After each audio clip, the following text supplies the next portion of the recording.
자, 오늘 본문을 중심으로 하나님 두기를 싫어하는 사람들이라는 제목으로 말씀을 선포할 때 큰 은혜 받고 또 아멘 하면서 하나님 앞에 영광 돌리시기를 바랍니다.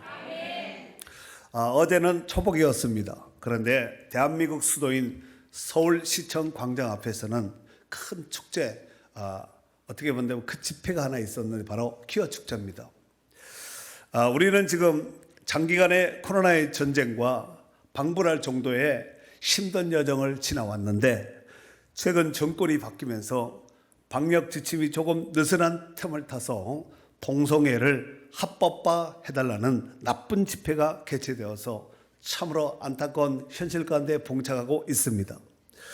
우리는 지금 코로나의 질병이 아직 다 종식되기도 전에 원숭이 투착병과 같은 또 다른 변이 바이러스로 인하여서 굉장히 긴장하고 있는 상태입니다. 집회의 성격도 나쁘지만 집회로 인하여서 변종된 새로운 코로나가 확산됨으로 인하여 우리 교회를 포함한 한국교회가 이제 조금 예배가 회복되어 진전되어 가는 과정 중에서 찬물을 끼얹는 이런 결과가 되지 않을까 참 염려스러운 입장입니다. 문제는 이런 나쁜 집회를 허용해 준 서울시도 문제가 있다고 생각됩니다. 아시다시피 정치들은 표를 먹고 사는 사람입니다. 표만 있다면 물불을 가르지 않습니다. 그로 인해서 개인과 당의 유익이 되는 표가 나올 수만 있다면 자신들이 허용할 수 있는 모든 권력을 이용하여 잘못된 악법인 것을 알면서도 시청 앞이나 광화문 앞이나 기타 어디를 막론하고 집회를 허용해 주는 것이 오늘날의 현실입니다.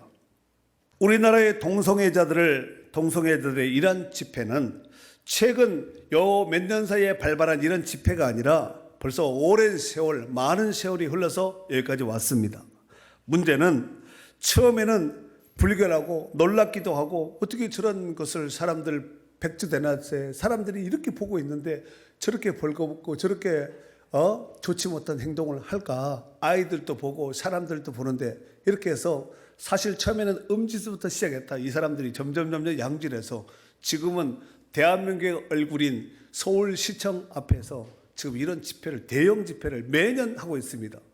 다행히 요 몇 년 한 2년 정도 코로나로 인해서 한 3년 정도 하지 못했다가 지금 3년 만에 처음 이와 같이 어제 개최되었는데 그들도 처음에는 야 우리가 참 이래서 되겠나 하면서 양심의 꺼리낌도 받고 음지에서 자기네끼리 하다가 점점 새가 형성되니까 이거 우리 합법적으로 할 수 있도록 법안을 만들어서 우리가 데모에서 집회에서 법안을 만들어서 통과시킬 수 있도록 해달라고 하자 하면서 공식적인 집회 요청과 함께 공식적으로 요구사항, 법안 요구를 요구하고 있는 입장입니다. 여러분, 처음엔 말도 되지 않은 것이 점점 세를 형성하면 말이 되게 돼 있습니다. 어쩌면 세월이 지나가면 지나갈수록 세를 더 형성해서 지금은 서울에서 이와 같이 15,000명 정도 이렇게 모였지만 전국적인 연대가 되어서 또 집회를 하거나 지역적으로 이게 축제가 되어 버릴 수도 있거든요. 다행히 기독교인들을 포함한 많은 또 의식 있는 사람들이 여기에 대해서 반대하고 아직까지는 이런 정서가 있지만 세월이 지나면은 어떻게 되겠어요? 외국처럼 자연스럽게 통과될 수 있거든요. 예를 들어서 서구 국가에서 동성애 결혼이 합법화된 이 법안이 통과된 그 사례들을 보면 다음과 같은 절차로 통과되었다고 합니다. 먼저 동성애 축제가 활성화되고 두 번째 방송국 생중계가 전국적으로 나가겠죠. 지금처럼. 세 번째 시 예산이나 구나 이런 어떤 지방자치단체 도 예산을 통해서 동성애 축제 홍보 및 지원을 하겠지요. 네 번째 동성애가 더욱 대중화가 되겠죠. 다섯 번째로 차별금지법이 통과되고 여섯 번째 마침내 동성결혼이 합법화로 이제 검증이 되고 인정이 되어서 정식적으로 공식적으로 이렇게 결혼까지 하게 되는 이런 루트 절차를 밟고 있습니다. 다행히 우리나라는 아직까지 동성애법과 소수인권법이 통과되지 않았지만 법 제정되기 전과 법 제정 이후의 상황은 완전히 다르다는 거 아시죠? 법이 제정되기 전이니까 이렇게 반대한다, 맞불 집회도 하지 법이 딱 제정이 되면은 합법이 되는 거예요. 만약에 합법적인 상황에서 반대 집회하면 다 구속입니다. 그렇지 않겠습니까? 그러므로 이런 악법이 절대로 통과하지 못하도록 반드시 꼭 막아내야 될 줄로 믿습니다. 만약에 이런 악법이 통과되게 되면 우리들의 자녀와 후손들 중에서 남자 며느리, 여자 사익감을 보게 될 날도 멀지 않게, 지금은 텔레비에서 어머나 세상에 어떻게 남자 며느리가 있고 여자 사익감이 있겠나 하겠지만 어느 정도 이제 세월이 지나가면 당연시 받아들이는 이런 시대가 올 수도 있다는 것입니다. 그래서 우리가 기도하되 특별히 나라의 대통령, 지도자들, 각 기관의 높은 자리에 있는 장급에 있는 자들, 영향력 끼치고 지휘권을 발휘할 수 있는 이런 사람들을 위해서, 정치하는 사람들을 위해서 특별히 기도 많이 해야 된다는 것이에요. 한번 디모데전서 2장 2절 한번 읽어줘 보세요. 임금들과 높은 지위에 있는 모든 사람을 위하여 하라. 이는 우리가 모든 경건과 단정함으로 고요하고 평안한 생활을 하려 함이라. 아멘. 왜 임금들과 높은 지위에 있는 사람들, 정치하는 사람들, 기관장들을 위해서 기도해야 되는가? 이는 우리가 모든 경건과 단정함으로 고요하고 평안한 생활을 하려 함이라 그랬습니다. 여러분, 우리가 안정된 생활을 하기 위해서 그들을 위해서 기도해야 된다니까요. 그래서 이럴 때 믿는 성도, 정말 성도는 기도해야 됩니다. 나라 민족을 위해서, 대통령을 위해서, 또 정부 관력에, 또 지방자치단체 장들을 위해서, 여러분 회사 사장님을 위해서도 기도해야 돼요. 자, 이제 오늘 본문으로 돌아가서 하나님을 떠난 죄에 빠진 인간들의 삶 중에서 성적 타락과 죄악상과 또 그들의 종말에 대해서 자세하게 소개해 놓고 있는데, 먼저 하나님을 떠난 사람들의 삶은 유기된 자의 삶입니다. 유기된 자, 버려진 자라는 뜻이지요. 자, 오늘 본문에 보면은 그들은 하나님을 마음에 하나님 두기를 싫어한다고 하고 있습니다. 그로 인해서 하나님께서 그의 상실한 마음대로 내버려 뒀다는 거예요. 내버려 뒀다, 버려뒀다, 상관하지 않는다. 이게 유기된 자입니다. 28절 다 같이 읽도록 하겠습니다. 또한 그들이 마음에 하나님 두기를 싫어하며 하나님께서 그들을 그 상실한 마음대로 내버려 두사 합당하지 못한 일을 하게 하셨으니. 아멘. 잘 보세요. 여러분 눈으로 보세요. 또한 그들이 마음에, 자기 마음에 하나님 두기를 싫어했다는 거예요. 그래서 하나님께서 그들을 그 상실한 마음대로 내버려 뒀다는 거예요. 내버려 두사 합당하지 못한 일을 하게 했다는 거예요. 생각할 때 그러잖아요. 어떻게 저런 사람들을 하나님 그냥 둘까? 여러분, 한꺼번에 몰아서 퉁치려고 그러는 거예요. 절대로 그냥 넘어가지 않습니다.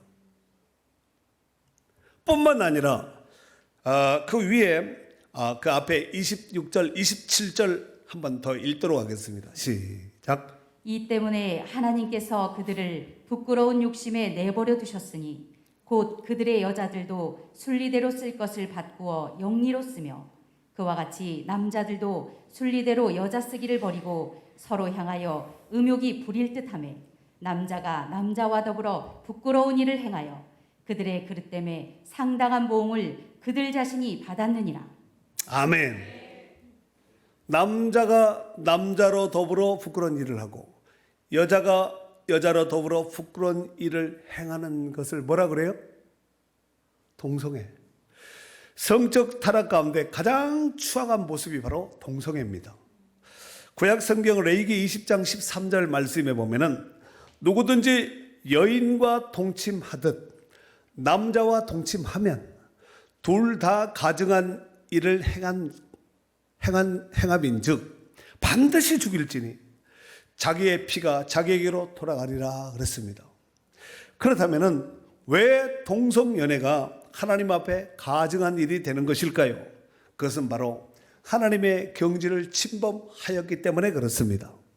그로 인해서 조금 전에 읽었던 27절 말씀에 내세에 대한 소망이 없을 뿐만 아니라 천국에 대한 소망이 없을 뿐만 아니라 그들의 그릇 때문에 상당한 보응을 그 자신이 받았다는 거예요. 받을 것이다예요? 받았습니까? 죽어서 받을 이런 장차 받을 것이다가 아니라 이미 땅에서도 받았다는 것입니다. 여기서 상당한 보응에 해당되는 헬라어 안티미스티아 데이라는 이 단어는 반드시 받을 형벌과 보답, 그냥 건너가는 것이 아니라 반드시 받게 되는 형벌과 그에 상한 보답이라고 볼 수가 있습니다. 그러니까 동성애 자들은 죽어서 심판받을 뿐만 아니라 살아있는 동안 이 세상에서도 상당한 값비싼 상당한 보응을 받게 된다는 말씀입니다. 여러분도 잘 아시다시피 에이즈를 영어로 뭐라 그래요? AIDS라 그러죠. AIDS, 후천성 면역 결핍증이라고 말합니다.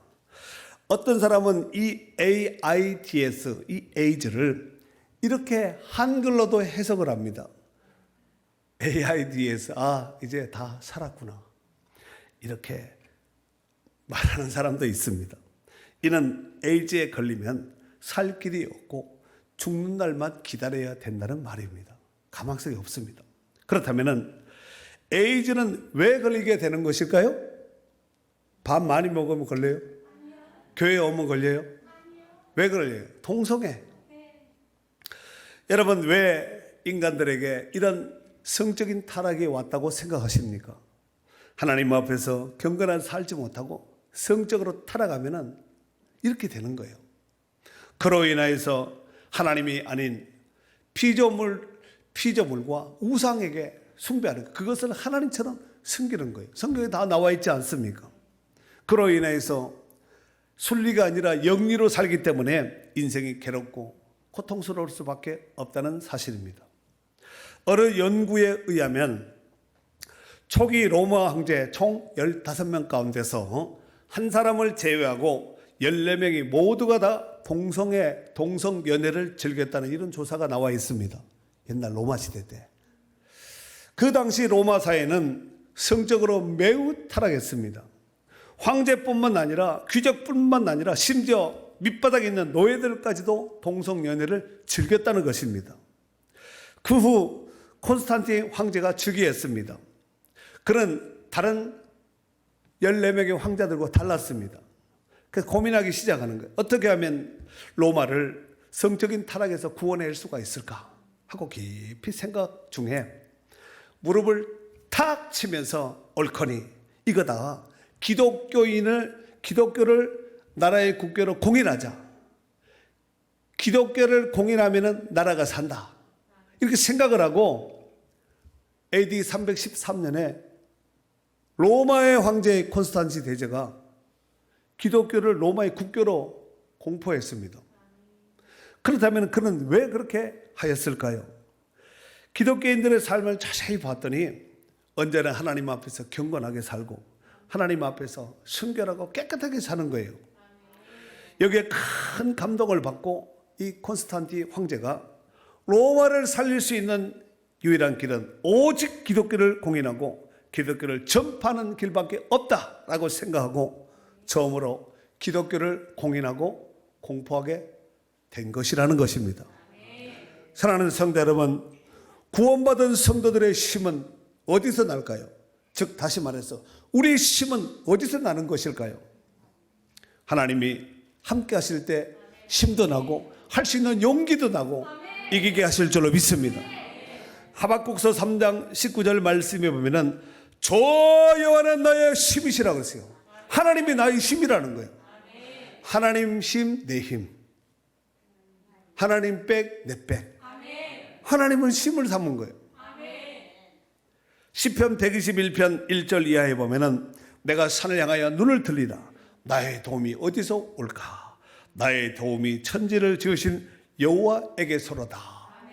시편 18편에 다윗도 그러지 않았습니까?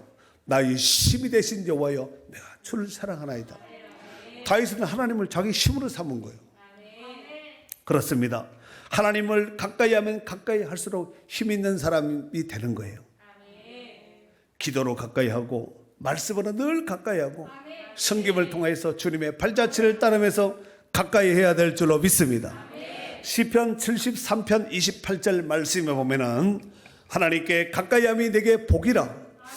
내가 주 여호와를 나의 피난처로 삼아 나의 모든 행적을 전파하리이다 그랬고 자기의 힘을 삼은 거예요. 하나님을 가까이 하고 하나님을 힘 삼아서 그 하나님을 전파하고 증거하겠다는 거예요. 하지만 하나님을 떠나서 멀어지면 멀어질수록 힘이 없는 사람, 능력이 없는 사람이 될 수밖에 없습니다. 시편 50편 22절 말씀에 보면은 하나님을 잊어버린 너희여 이제 이를 생각하라.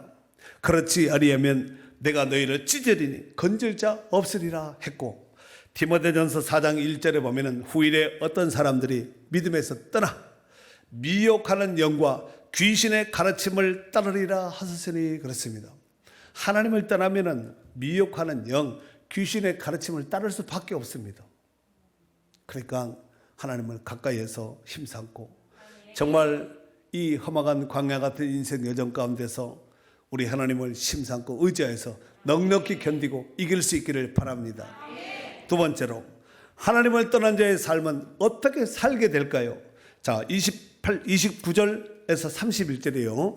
29절에서 31절 읽습니다. 시작. 곧 모든 불의, 추악, 탐욕, 악의가 가득한 자요, 시기, 살인, 분쟁, 사기, 악독이 가득한 자요, 수군수군하는 자요, 비방하는 자요, 하나님께서 미워하시는 자요, 능욕하는 자요, 교만한 자요, 자랑하는 자요, 악을 도모하는 자요, 부모를 거역하는 자요, 우매한 자요, 배약하는 자요, 무정한 자요, 무자비한 자라. 아멘. 자, 하나님을 떠난 자의 삶에 대해서 쭉 이렇게 나열하고 있는데, 특히 여기 29절 초반절에 보면은 곧 모든 불의 하고 그 뒤에 온갖 것들이 다 나옵니다. 모든 불의에 해당하는 이 불의는 아디키아라는 단어를 쓰는데 불의, 부정한 모든 행위라고 해석할 수가 있습니다. 아디키아의 개념은 법률 사상에 근거하고 있는 단어로서 불의한 행위, 불의한 범죄뿐만 아니라 위반된 모든 죄악을 총칭하고 있는 단어입니다. 그러니까 모든 불의 안에는 그 뒤에 연결된 추악, 탐욕, 악의가 가득한 자, 시기, 살인, 이 모든 것들이 모든 불의 안에 다 함축하고 있다는 것입니다. 하나님의 속성은 여러분들 잘 아시다시피 거룩하시고 의로우신 분이십니다. 그래서 하나님은 의로운 자를 기뻐해요. 하지만 범죄자는 불의한 자에게 하나님께서 기뻐하지 않습니다. 마태복음 7장 23절 말씀에 보면은 불법을 행하는 자들에게서 떠나가라 그랬습니다. 하나님은 불법을 싫어한다는 거예요. 근데 우리는 어때요? 불법 잘하고 가만히 하지 않습니까? 이게 다 회개해야 되거든요. 가만히 있으면 죄는 가만히 있고 회개하면 하나님이 도말하여 주실 줄 믿습니다. 요한일서 3장 4절 말씀에 보면은 죄를 짓는 자마다 불법을 행하는 자니 죄는 불법이라 그랬어요. 여러분, 불법을 하면은 경찰관이나 법을 집행하는 사람들이 누군가가 불법을 하면은 그냥 둬요, 해결해요. 법으로 해결하겠죠. 법의 저촉을 받으면은 법에 따라서 처리를 거기에 상당한 보험을 받게 되어 있다는 것입니다. 하물며 하나님이 영적인 것이든 육신적인 것이든 그냥 두질 않는다니까요. 사람은 기억력이 흐려서 잊어버릴 수가 있다 할지라도 하나님은 잊을 수가 없습니다. 지혜의 근본인 하나님이 잊을 수가 있겠습니까?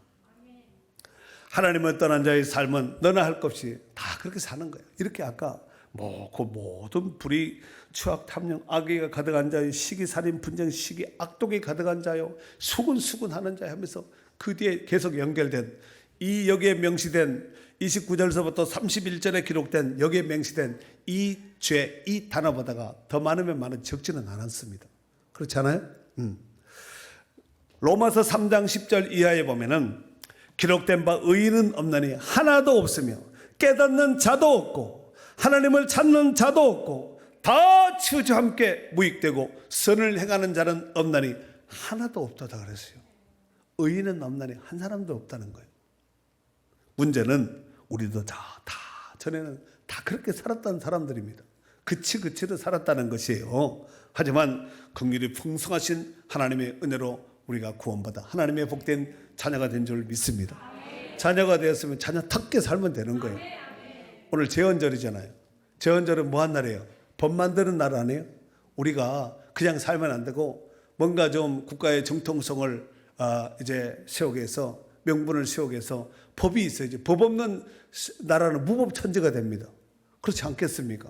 하나님께서 영적으로도 법 없이 사는 이런 것을 기뻐하지 않기 때문에 하나님 말씀, 즉 말씀, 법에 근거해서 우리가 살라고 하나님께서 법전과 같은 천국 법전인 하나님 말씀 성경을 주신 것이 아니겠습니까? 그러니까 하나님 말씀에서 좌로나 우로나 치우치지 말고 하나님 명령하신 대로 하나님이 하자는 대로 원하시는 대로 살고 순종할 수 있는 복 있는 성도들이 되어야 될 줄로 믿습니다. 마지막 세 번째로 그들의 더 큰 문제는 이런 일을 행하는 자들은 반드시 심판을 받는다는 것을 알고도 자기들만 행할 뿐만 아니라 그런 일들을 행하는 자들을 괜찮다, 옳다 이렇게 말을 한다는 것입니다. 자, 32절 마지막 절 읽겠습니다. 시작. 그들이 이 같은 일을 행하는 자는 사형에 해당한다고 하나님께서 정하심을 알고도 자기들만 행할 뿐 아니라 또한 그런 일을 행하는 자들을 옳다 하느니라. 아멘. 여기서 사형에 해당되는 단어는 악시오이 다나투라는 단어를 쓰는데 이것은 법률적인 처형을 의미하기보다는 죄의 삭선 사망이라는 하나님의 기본적인 죄의 형벌 사상에 근거해서 마땅히 죽는다는 거예요. 여러분, 하나님이 죽이는 것은 이 목숨만 준 거에 영혼까지 멸할 수 있는 분입니다. 문제는 그런 불의한 자들은 하나님께서 이러이러한 죄를 범하면 죽는다, 사형이다 이것을 알고도 행하지 않을 뿐만 아니라 그렇게 사는 자들의 옳다, 괜찮다고 이렇게 동료하고 있는 거 아까 교측조에 봤잖아요. 어떤 엄마가 와서 인터뷰를 하는 거예요. 여자야, 엄마야. 인터뷰를 하는데 그 엄마가 뭐라고 말을 하냐면은 전에는 내가 이해하지 못했는데 여기 참석해서 같이 있다가 보니까 그들의 이 자녀의 삶이 자녀의 삶이 이해가 되고 너무 행복하고 좋다는 거예요. 그런 인터뷰를 왜 할까요? 동조하는 거예요. 이런 삶도 괜찮다는 것을 보이게 리포트하는 것이 아니에요. 안 돼 하고 끊어내야 되는데 와보니까 여기도 괜찮네. 여러분, 죄 짓는 사람들이, 범죄하는 사람들이 자기네들이 나쁘다는 거 알까요, 모를까요? 마약하고 인신매매하고 이렇게 나쁜 거 알아요, 몰라요? 근데 그 나름대로 들어가면 또 재미가 있는 거예요. 인신매매 얼마나 매력이 있어요. 마약하는 거 얼마나 매력이 있어요. 술 마시고 사고치고 싸우고 죽이고 얼마나 죽이는 것도 재미가 있고 자기가 매력이 있으니까 하는 것이지 무서우면 어떻게 사람 죽일 수가 있겠어요. 자꾸 죽이다 보니까 죽이는 게 재밌는 거야. 훔치다 보니까 도둑질하다 보니까 자꾸 재밌는 거예요. 모르고 막 한꺼번에 막 이만한 다이아 막 이런 거 금덩어리 금괴짝 하나 그냥 한 덩어리 그냥 이렇게 퉁쳐가지고 가져와 보세요. 한 방에 끝나는 거거든요. 걸리면 큰일 나지만. 근데 도둑놈들은 반드시 걸리가 돼 있어요. 왜냐하면 도둑놈들은 항상 돈이 떨어집니다. 그래서 항상 마지막 이번 한 번만 하고 그만한다 그래요. 그걸로 끝나지 않다니까. 항상 이번 한 번만 해요. 돈 떨어지면. 반드시 걸리게 돼 있습니다. 자, 그런데 똑같은 죄를 지었다 할지라도 알고 지은 죄와 모르고 지은 죄는 달라요. 그죠? 문제는 알고 지은 죄는 가중처벌을 받고 있습니다. 가중처벌이 주어진다는 거예요. 누가복음 12장 47절 이하에 예수님이 이런 말씀을 하셨습니다. 주인의 뜻을 알고도 준비하지 아니하고 그 뜻대로 행하지 아니하는 종은 많이 맞을 것이요 알지 못하고 맞을 일을 행한 자는 적게 맞으리라. 기도해야 되고 하나님 뜻대로 살아야 되고 알면서 하지 않는 사람들 있죠. 이런 사람들은 많이 맞는다 그랬어요. 그런데 목사님이 가르치지도 않고 성경 공부도 안 하고 자기 멋대로 신앙생활하고 모르는 거예요. 그래도 맞아요. 그 대신에 좀 덜 맞는다 그러잖아요. 그래서 성경은 덜 맞으려고 아니라 모르려고. 사랑하는 성도 여러분, 오늘 말씀에 하나님을 마음에 두기를 싫어하며 하나님을 떠난 자들은 하나님이 내버려 둔다 그랬어요. 육이. 이쪽에서 봤을 때 우리 저렇게 사는데도 하나님 날벼락을 때려서라도 어떻게 조치를 하지 않고 어떻게 더 잘 살고 더 부자네, 더 잘 나가네 이렇게 생각할 수 있다니까요. 하나님이 쌓아놓고 모아놨다가 한 방에 두들기려고 하나님이 쌓아두는 것이지 진노 중에 하나님이 참고 인내하시는 것이지 하나님 모르거나 그냥 암묵적으로 덮어두고 넘어가지 않는다는 것을 우리가 명심하셔야 됩니다. 더욱이 그들은 그렇게 살면 반드시 심판을 받는다는 것을 알고도 그 일을 행할 뿐만 아니라 그 일을 행하는 자들을 옳다라고까지 하면서 동조하는 거예요. 저는 오늘 정말 이 타락된 문화인 퀴어 축제 등의 이런 모습을, 시대 가운데 이런 일들이 일어나는 이런 모습을 보면서 그런 자들을 위한 장차있을 하나님의 심판이 있음에도 불구하고 그들은 전혀 두려워하지 않고 의식하지 않고 현재만 바라보며 사는 하루살이 같은 불나마가 같은 이런 인생의 삶을 바라보면서 참 불쌍하고 안타깝다 이런 생각이 듭니다. 또 다른 한편으로는 하나님을 알고 믿게 된 것이 얼마나 큰 축복이라는 것이 새삼 느껴져서 너무 감사하고 있어요. 그러므로 우리는 먹든지 마시든지 무엇을 하든지 다 하나님의 영광을 위해서 사는 축복받은 선택받은 저와 여러분이 되어야 될 줄로 믿습니다. 이 복된 은혜가 우리 가운데 충만하시기를 바랍니다.